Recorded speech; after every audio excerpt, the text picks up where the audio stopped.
Hey guys, today I'm going to tell you how to fix this app cannot be installed because its integrity could not be verified on your iPhone.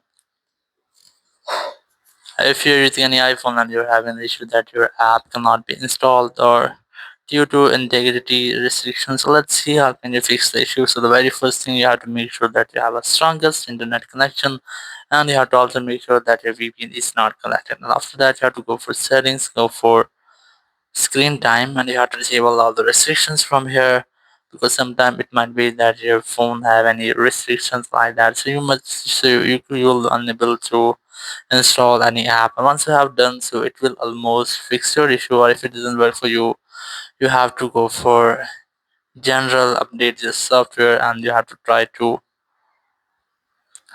free up space in your iPhone storage.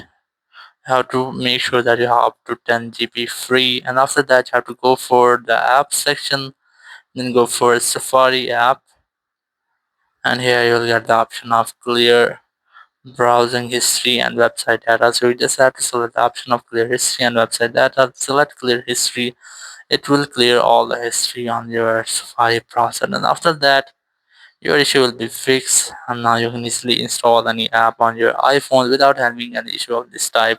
Thank you very much for watching the video. Until next video, bye bye.